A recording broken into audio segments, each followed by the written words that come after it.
Welcome back to our series about DAZ Studio, the content manipulation app for macOS and Windows.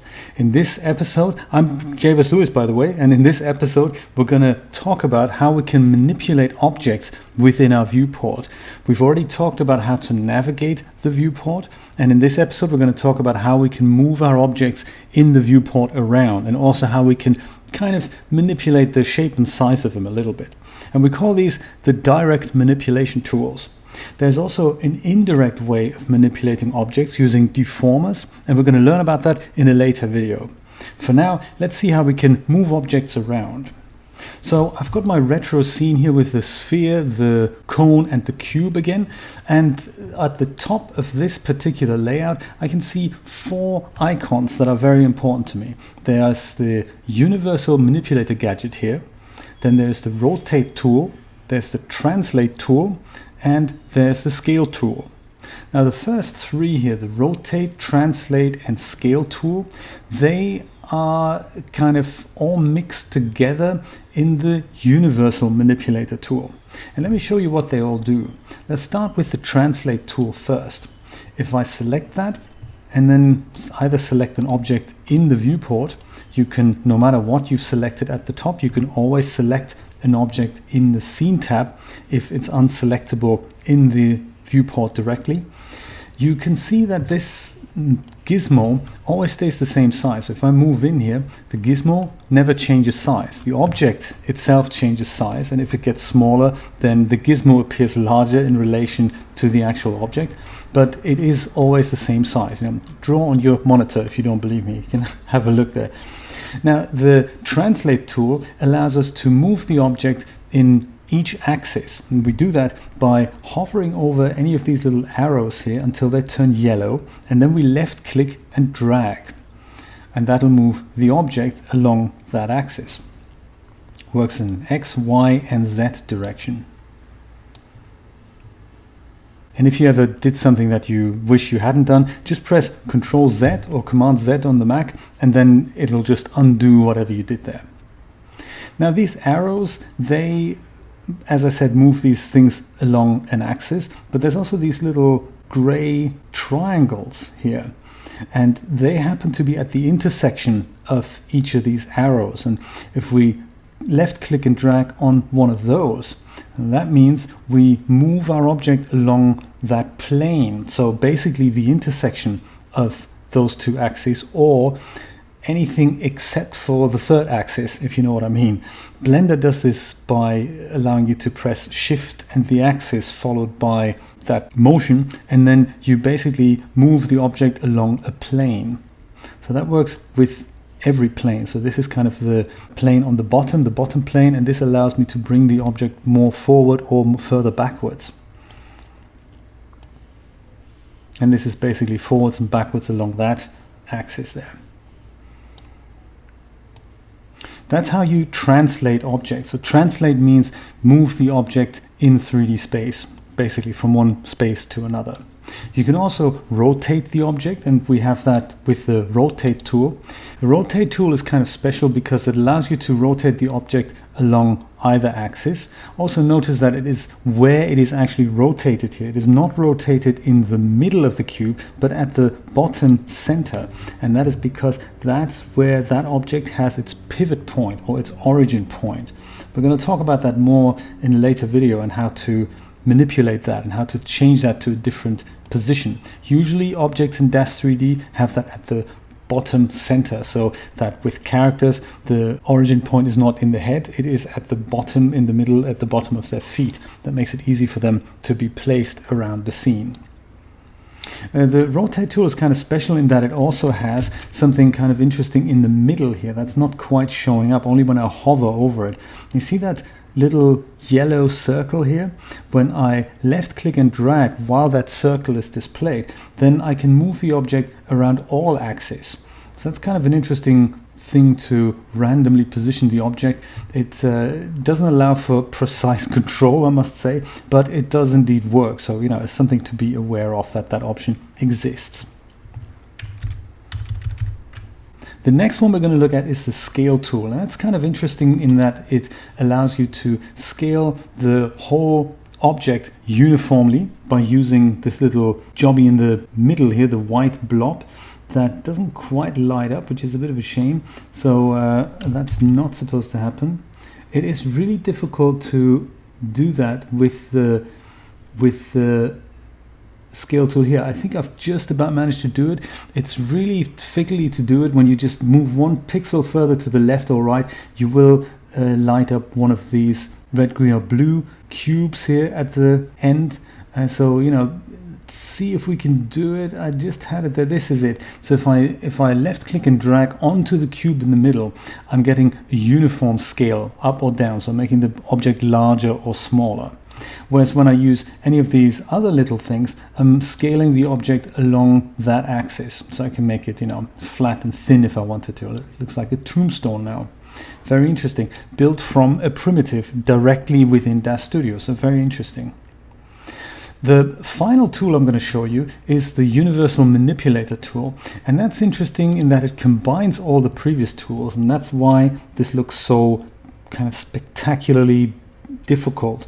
It's only because the rotate tool only is shown partially, so as soon as you hover over any of these circles, the circle's complete, and you know that this is the way to rotate it, as well as maybe move it, or you can then go ahead and also scale it. So you only need one manipulator gadget to scale, rotate and translate a single object. So that's kind of convenient.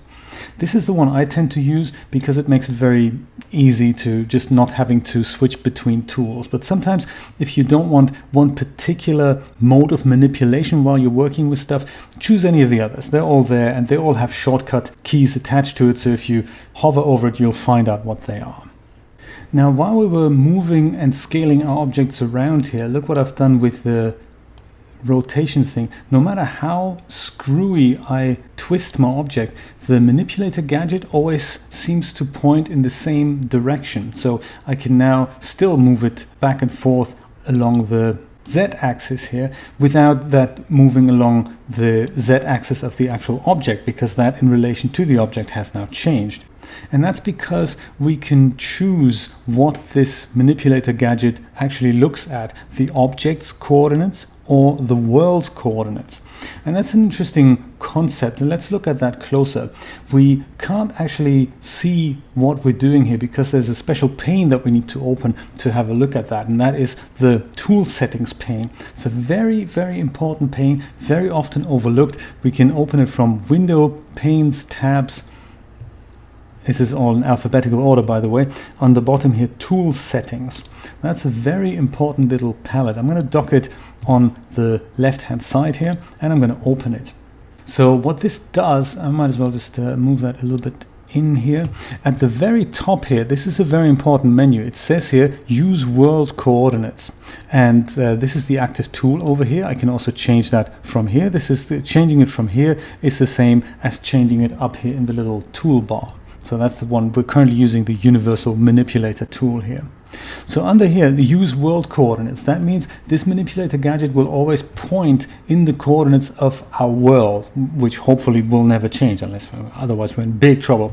But if we change that to local coordinates, then you'll see that the gadget has changed somehow. It has changed directions. Let me change it back. See that? The axes are pointing in different directions, and that's because it now follows whatever this object is oriented in. Let me bring in another primitive here, just another cube perhaps. There it is. And if I select this cube, I'm just going to put this these two together, this cube, and we're also currently using the local coordinates. This is lined up together with the world. So the Z-axis of the cube, the new cube, is lined up with the Z-axis of the world, which is like this one. This is the X-axis and this is the Y-axis, depending on which program you use. But if I select this object again, you can see that the gadget is lined up with this object now. See the difference? So that's important to remember, because if I wanted to move this object along its y-axis, then I need to say either use local coordinates or use object's coordinates. They happen to be very similar or the same. I don't actually know what the difference is between them, but what it means is that I can now that I've twisted this slab around, I can now move it along its up axis, which is this way, you know, takes off like a rocket there type thing. But when I select my new cube and move it along its y-axis, that just goes straight up. That doesn't go, you know, up into the kind of, it hasn't been tumbled around. But if I wanted to move this thing up straight into the air, then I would select it and select the world coordinates instead, and then I can follow that y-axis up, the world's y-axis up. Do you see the difference? This is sometimes not quite easy to explain, but it is an important concept to remember as you deal with 3D objects. They can be moved either with the world or with their own coordinates. There's something even funkier here, and that is the screen coordinates. That's kind of an interesting one. And that, if we select that, you see that the manipulator gadget itself changes. It appears that one axis, the blue one namely, is missing here from the lineup. And that is because the screen coordinates only allows us to move the object in two axes, because we only have two axes. We're watching this in 2D, even though it's a 3D world, but the 2D image that we see on the monitor, that only really has a width and a height. It doesn't have a depth. And that is what this manipulator gadget is now aligned to. So we either have one single triangle here. That means if we now move the cube, we literally keep it on the plane of the monitor, away from the camera, exactly as far away as it is right now. And all we can do is, no matter which way we look at it, we can move it left and right. Now the funky thing is, if I spin my scene around, if I tumble around the cube, you can see that the gadget doesn't actually change. It always stays in 2 dimensions, and the third dimension never comes up. It's almost like an orthographic view of the 3D manipulator gadget. And the same, of course, goes for rotations. It happens along the screen axis now. Let me undo that, and then go back to perhaps the world coordinates, and now we can move our object around in 3D space again, or scale it along a particular axis. So this takes a little bit of practice, and this is a difficult concept to understand, but it will come as you keep using it. So make sure things to take away from this video are really have a look at all these gadgets, focus on the universal manipulator tool. Wherever this tool shows up is the origin point of your 3D object, and very important, open the tool settings pane and keep an eye on what coordinates you're actually using to translate and rotate and locate your objects. That was it for today. I hope this was helpful. If you have any questions, please let me know below in the comments. I know this is difficult to grasp, but once you have it, it will really make building scenes and putting content together from your library a hell of a lot easier. If you like this video, of course, share it with friends, family, like-minded 3D enthusiasts and total strangers. And don't forget to subscribe to my channel. I will see you next time. Take care. Bye-bye.